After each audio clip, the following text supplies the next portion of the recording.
Dear students, तो हमने किस चीज़ को डिस्कस कर लिया? इक्विलिब्रियम टाइप्स को, केमिकल इक्विलिब्रियम क्या होता है, टाइप्स ऑफ इक्विलिब्रियम को हमने डिस्कस कर लिया, physical and chemical equilibrium, homogeneous physical equilibrium and heterogeneous physical and chemical equilibrium. फिर उसके बाद हमने केसी को डिस्कस किया और इनके जो एप्लीकेशन है, मतलब direction of reaction, extent of reaction, इसको भी हमने डिस्कस कर लिया। और लास्ट डियर स्टूडेंट्स हमने क्या डिस्कस किया कि relation between KC and KW. अब हम यहाँ से एमसीक्यूज पोर्शन डिस्कस करने वाले हैं। इसके बाद वाले लेक्चर में डियर स्टूडेंट्स हम डिस्कस करेंगे ली शार्टलियर या ली कैटलियर प्रिंसिपल को और इक्विलिब्रियम सोलिबिलिटी कांस्टेंट को जो है वो डिस्कस करेंगे, जिसको हम KSP का नाम देते हैं, और उससे भी एमसीक्यूज पोर्शन की जो है वो अलग से वीडियो बनाएंगे। So first MCQs dear students जो यहाँ से पूछा जाता है, अक्सर औकात ये एमसीक्यूज रिपीटेड आया हुआ है कि KC expression for given reaction is, given reaction क्या है कि कैल्शियम कार्बोनेट जो सॉलिड फॉर्म में है, इसको जब हम हीट करते हैं तो ये कन्वर्ट होता है किस चीज़ में, कैल्शियम ऑक्साइड में, प्लस हमारे पास कार्बन डाइऑक्साइड में। अब ये रिएक्शन चले, मैं इसको रिवर्सिबल कर देता हूँ क्योंकि यहाँ पे मैं कन्फ्यूजन क्रिएट नहीं करना चाहता कि केसी तो रिवर्सिबल के लिए होता है। सो यहाँ पे हमारे पास KC expression for given reaction is, given reaction आपको गिवन है और आप लोगों से कहा गया है कि इसके लिए केसी एक्सप्रेशन क्या होगी। तो अब डायरेक्टली स्टूडेंट आप ये सोचना शुरू कर देंगे कि केसी एक्सप्रेशन तो आसान है, product divided by reactant concentration. So product है हमारे पास CO2 and calcium oxide, carbon dioxide and calcium oxide. तो carbon concentration of product divide by reactant, तो हमारे पास करेक्ट ऑप्शन कौन सा आएगा? This will be correct option. लेकिन याद रख ले डियर स्टूडेंट्स कि इस एमसीक्यूज का जो करेक्ट ऑप्शन हमारे पास आता है वो क्या आता है कि KC that is equal to concentration of carbon dioxide. अब यहाँ पे एक पॉइंट आप लोगों ने सीखना है, केसी हमें ये तो पता है कि केसी बराबर है concentration of product divided by concentration of what, reactant के। लेकिन याद रख लें कि ये जो प्रोडक्ट और रिएक्टेंट है ये हमारे पास किस फॉर्म में होने चाहिए? गैसियस स्टेट में होने चाहिए। अगर प्रोडक्ट और रिएक्टेंट सॉलिड या लिक्विड स्टेट में हुए तो इसको हम यहाँ पे केसी एक्सप्रेशन में नहीं लिखेंगे। वाई? चूंकि इनकी कंसंट्रेशन में चेंज नहीं आता। सो यहाँ पे अगर डियर स्टूडेंट्स इसके इस इक्वेशन के लिए या इस रिएक्शन के लिए आप केसी लिखना चाहें तो कैल्शियम ऑक्साइड प्रोडक्ट तो है, लेकिन ये कैल्शियम ऑक्साइड हमारे पास किस फॉर्म में मौजूद है? सॉलिड फॉर्म में मौजूद है। तो हमारे पास ये कैल्शियम कार्बोनेट रिएक्टेंट तो है, लेकिन ये रिएक्टेंट हमारे पास किस फॉर्म में मौजूद है? सॉलिड। तो अभी मैंने आपको कहा कि केसी एक्सप्रेशन में हम जो भी रिएक्टेंट और प्रोडक्ट सॉलिड या लिक्विड स्टेट में होंगे उनको नहीं लिखेंगे। सो यहाँ पे हमारे पास केसी डायरेक्टली बराबर हो जाएगी किस चीज़ के? कंसंट्रेशन ऑफ CO2 के। तो यहाँ पे करेक्ट ऑप्शन हमारा क्या बनता है? सी ऑप्शन, बी ऑप्शन जो है वो हमारा करेक्ट नहीं है। अब अक्सरों का डियर स्टूडेंट्स ये एमसीक्यूज ऐसे भी पूछा जाता है कि what is the unit of KC for this reaction, KC की यूनिट इस रिएक्शन के लिए क्या होगी? तो आप लोगों ने ये नहीं करना कि product divided by reactant mole per DM cube, mole per DM cube divide by mole per DM cube, एक कट जाएंगे तो मोल पर डीएम क्यूब नहीं। हमारे पास जब ये बराबर है किस चीज़ के? बोले dear students this is equal to concentration of carbon dioxide. चूंकि केसी एक्सप्रेशन में हम सॉलिड और लिक्विड को नहीं लिखेंगे, सो इस केस में इसकी यूनिट भी हमारे पास क्या हो जाएगी? That is equal to mole per DM cube. This is a unit for of KC for this equation. दूसरा एमसीक्यूज डियर स्टूडेंट्स क्या पूछा जाता है कि which one of the following is correct relation between KC and KW. Very important MCQs. कौन सा हमारे पास करेक्ट रिलेशन है बिटवीन केसी एंड केडब्ल्यू? तो पहला पॉइंट आपने ये सीखना है कि केसी हमारे पास बराबर होता है किस चीज़ के? फॉर एग्जांपल मैं आप लोगों से कहता हूँ इन केस ऑफ एसिड, तो in case of acid for example water है, वाटर, तो वाटर हमारे पास है, इसको अगर हम डिसोसिएट करेंगे तो ये क्या बनाएगा? H positive plus OH negative बनाएगा। तो केसी किसके बराबर होगा? That is equal to concentration of H positive ion and OH negative ion divided by what? H2O। मतलब जो H पॉजिटिव और OH नेगेटिव आयन कंसंट्रेशन है इस पे आप लोगों ने क्या करना है? इसको डिवाइड करना है किस चीज़ पे? कंसंट्रेशन ऑफ H2O पे, जिसको हम मोलरिटी का नाम देते हैं of H2O which is equal to 55.5।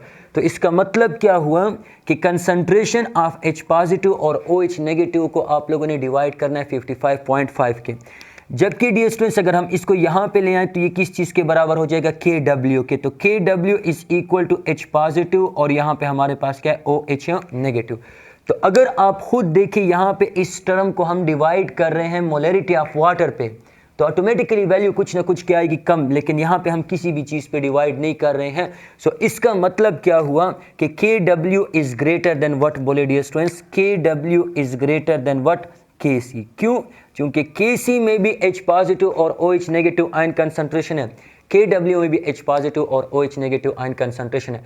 लेकिन फ़र्क किस चीज़ का है कि यहाँ पे हम कंसंट्रेशन ऑफ वाटर पे इसको डिवाइड कर रहे हैं और यहाँ पे हम कंसंट्रेशन ऑफ वाटर पे इसको डिवाइड नहीं कर रहे हैं।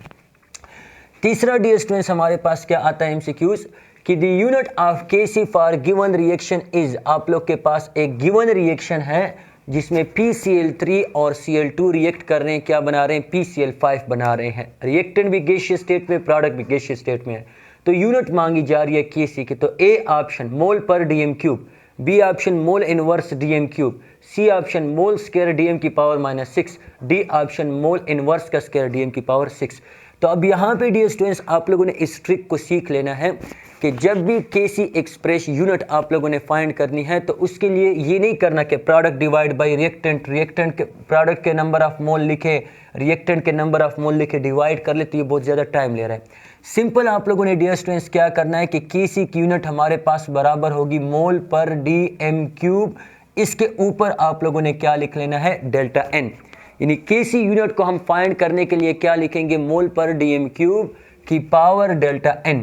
अब ये जो डेल्टा N है ये हमारे पास किस चीज़ के बराबर होगा, this will be equal to number of mole of product minus number of mole of reactant. So आप मुझे बताएं प्रोडक्ट के मोल कितने हैं 1, रिएक्टेंट के मोल कितने हैं 2। सो यहाँ पे मैं क्या लिखूंगा, मोल पर DM क्यूब 1 माइनस 2, चूंकि रिएक्टेंट के मोल है 2 और प्रोडक्ट के मोल है 1।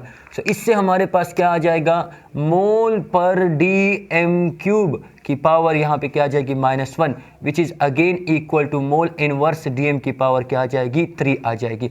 सो करेक्ट ऑप्शन डियर स्टूडेंट्स हमारे पास क्या बनेगा, मोल इनवर्स DM की पावर क्यूब। तो KC की यूनिट को आप लोगों ने जब भी फाइंड करना है, इसके लिए सिंपल आप लोगों ने शॉर्टकट ट्रिक यूज़ करना है, किस चीज़ को, मोल पर DM क्यूब की power delta N, where delta N is equal to number of mole of product minus number of mole of reactant.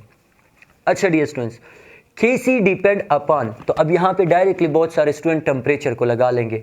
तो KC depend upon A option temperature, B option mode of a reaction, C option coefficient of balance chemical equation, D option all of this. So याद रख लें dear students कि KC depend upon, KC हमारे पास depend करता है किस चीज़ पे, ऑल ऑफ दिस पे। इट मीन्स कि KC हमारे पास डिपेंड करता है किस चीज़ पे, it depend upon, KC depend upon mood of a reaction, temperature पे भी डिपेंड करता है। तीसरा हमारे पास डियर स्टूडेंट्स ये किस पे डिपेंड करता है, coefficient of balance chemical equation पे। इसका मतलब क्या हो, मैं आपको समझा देता हूँ। फॉर एग्जांपल हमारे पास क्या है, दिस इज फॉर एग्जांपल एक रिएक्शन है जिसमें A प्लस B रिएक्ट कर रहे हैं, ये कन्वर्ट हो रहा है C प्लस D में। तो अगर ये रिएक्शन एंडोथर्मिक हुआ, एंडोथर्मिक, तो KC increases by increase in temperature.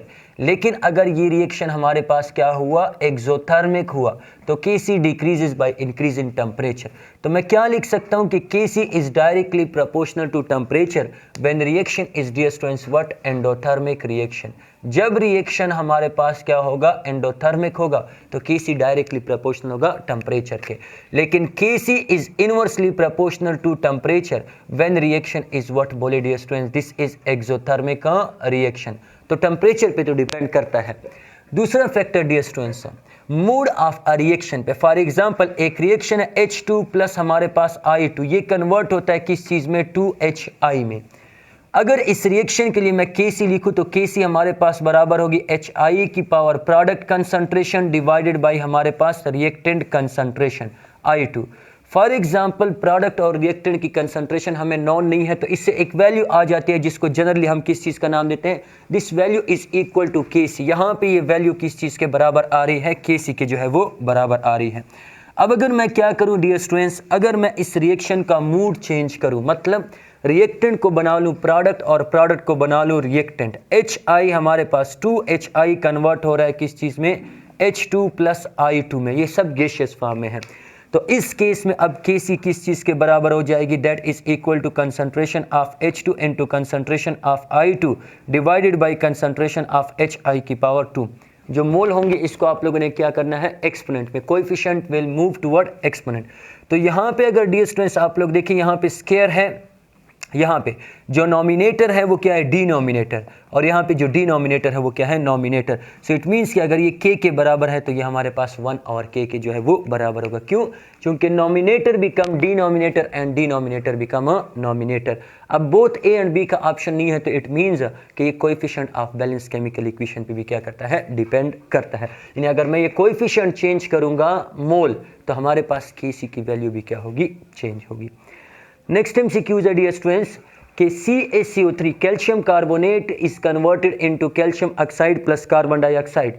The equilibrium between reactant and product is physical equilibrium, chemical equilibrium, homogeneous chemical equilibrium, heterogeneous chemical equilibrium. So याद रखना है डियर स्टूडेंट्स कि हमने इक्विलिब्रियम की दो टाइप पढ़ी।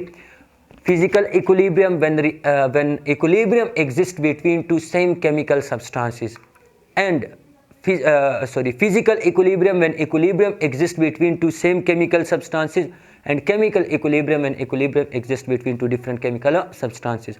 Physical की दो टाइप है further, homogeneous physical and heterogeneous. When physical state of reactant and product are same then it is called homogeneous physical equilibrium, and when physical state of reactant and product, इससे पहले हम ये पढ़ के आ चुके हैं तो यहाँ पे इसलिए फिर से लिखवा नहीं रहा। केमिकल भी दो टाइप के हैं, homogeneous chemical and heterogeneous chemical.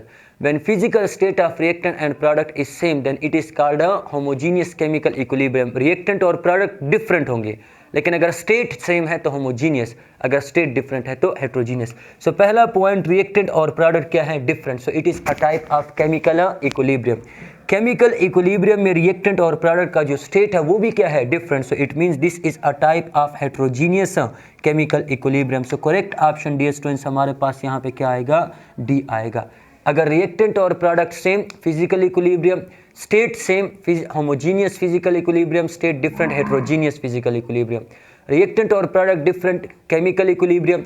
अगर स्टेट चेंज तो होमोजीनियस केमिकल इक्विलिब्रियम, अगर स्टेट डिफरेंट तो हेट्रोजीनियस केमिकल इक्विलिब्रियम।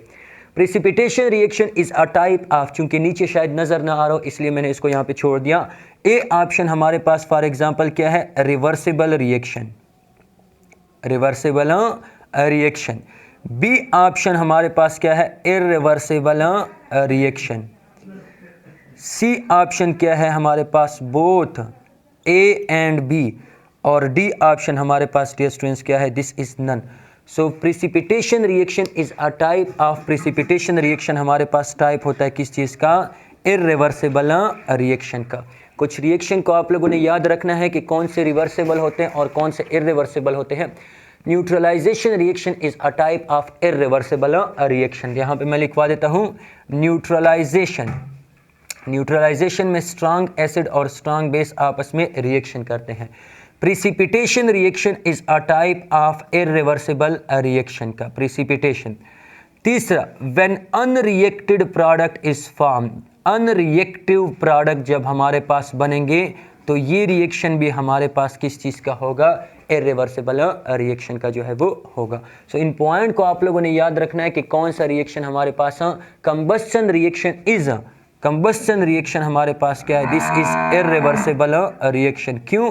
क्योंकि कंबस्शन रिएक्शन में जब कोई चीज़ जल जाती है तो उसको हम वापस से उस फॉर्म में कन्वर्ट नहीं कर सकते। तो इन पॉइंट्स को डियर स्टूडेंट्स याद रखना है कि कौन सा, इन रिएक्शन के अलावा जो भी रिएक्शन होगा। एक और रिएक्शन लिखना है, most of the redox reaction, redox reaction. तो बस इन रिएक्शन के अलावा जो होगा वो हमारे पास क्या होगा, रिवर्सिबल, और ये जो रिएक्शन है ये हमारे पास क्या है, irreversible. Neutralisation, precipitation, when unreacted product is form, combustion and redox reaction, ये हमारे पास क्या है, these reaction are irreversible reaction. बाकी हमारे पास क्या है, रिवर्सिबल रिएक्शन। अब इसके बाद वाले लेक्चर में डियर स्टूडेंट्स हम डिस्कस करेंगे किस चीज़ को, KSP को एंड ले कैटलियर या ले शार्टलियर प्रिंसिपल को, और प्रिपरेशन ऑफ अमोनिया जो है उसको बाय हेबर प्रोसेस डिस्कस करेंगे। तो MDCAT लेक्चर सीरीज़ में ये चैप्टर हमारा क्या हो जाएगा, कंप्लीट हो जाएगा। मुझे इजाज़त दीजिए, अल्लाह हाफिज़।